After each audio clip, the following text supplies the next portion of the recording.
xamante benn projet boo xamante ne dañ ko xalaatoon bi pandémie bu mbënd mi commencé en 2020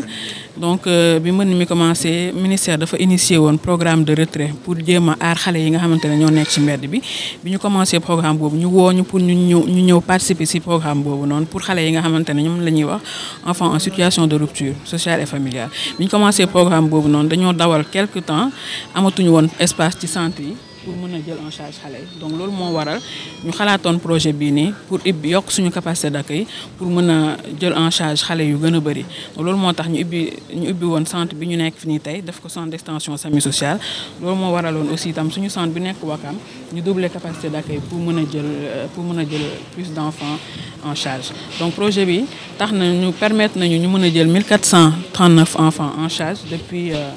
2020 permettre nañu aussi ñu offrir aux enfants plus de 20 000 prises en charge médico-psychosociales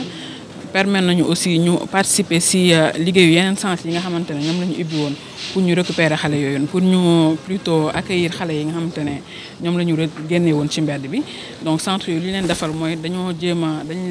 doon def ay équipe dañu doon mettre à disposition ay équipe pour ñuy dem foofu di xool xale yi di leen faj dañ aussi jël intervenants yi nga xamante ne ñoom ñoo doon liggéey ci centre yooyu ñu former leen ce qui a fait que 117 intervenants formé nañu leen si dans le cadre de ce projet-là donc projet bi permettre nañu aussi ñu jéem a ñu adapté waat suñu liggéey bi ñuy liggéey ci mbedd bi dem bi ñuy dem ci mbedd bi pour rencontre xale yi ñu adapté waat ko jëm leen jox ay anam yoo xamante ne dina leen permettre ñu mën a protéger wu comme ay kit de lavagement yi nga xamante ne dañ ko installé ci site yi xale yi di nekk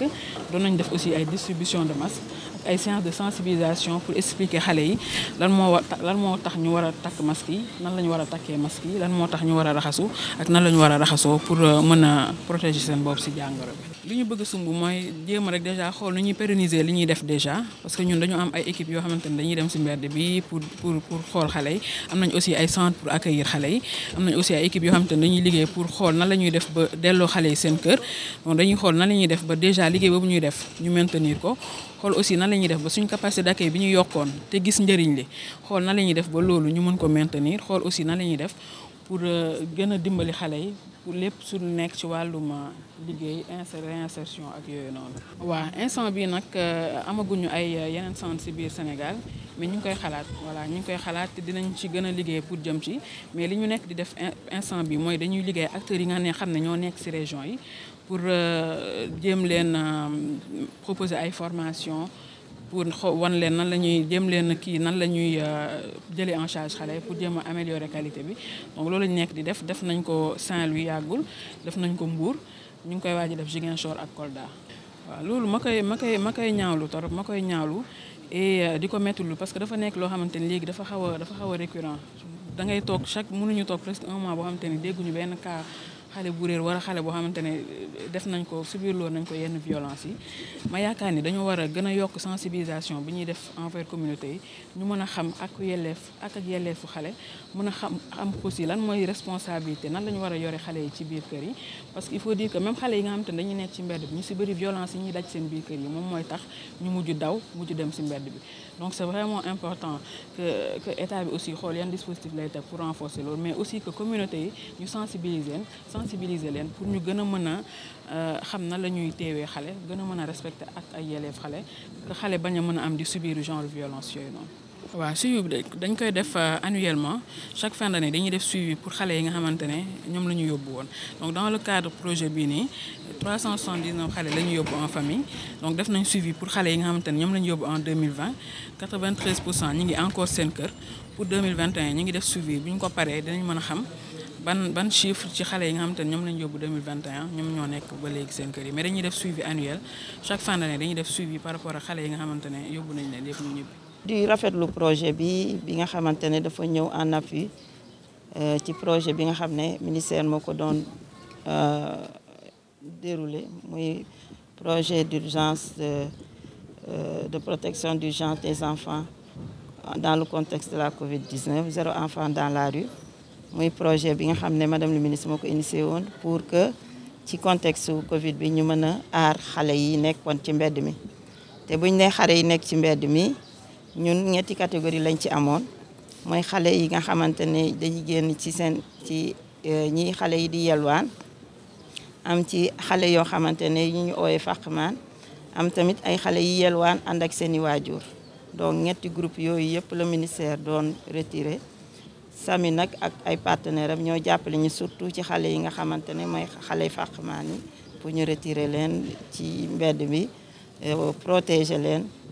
delluwaat leen seen i njaboot. bu dee ci contexte Covid bi buñ ci yemee rek lim gi ëpp na 10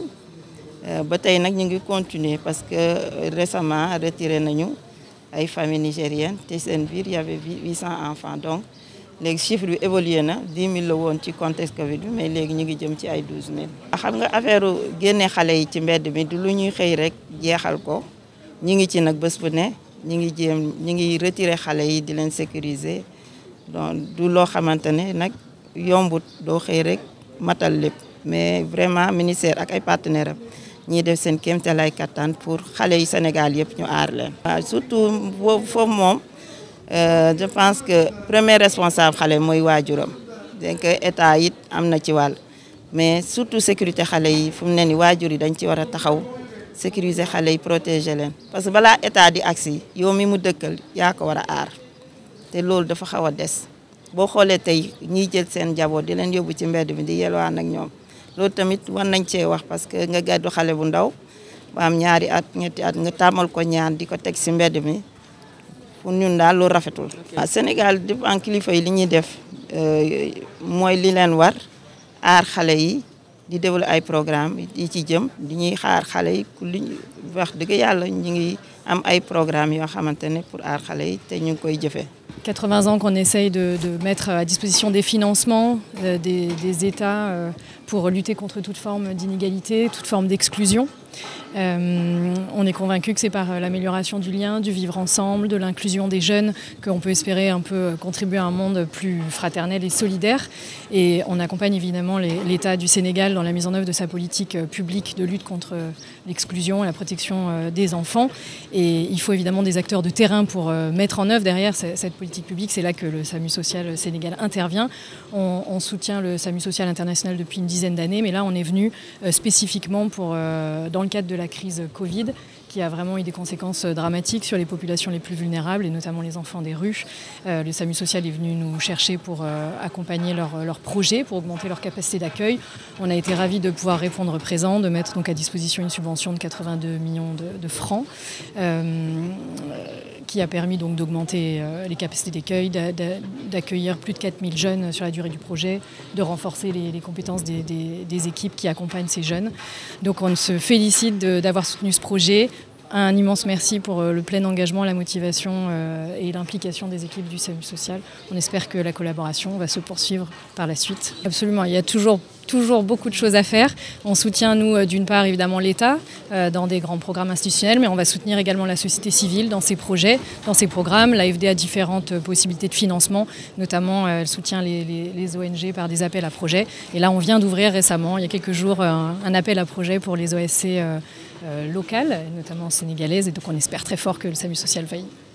va y participer. Merci.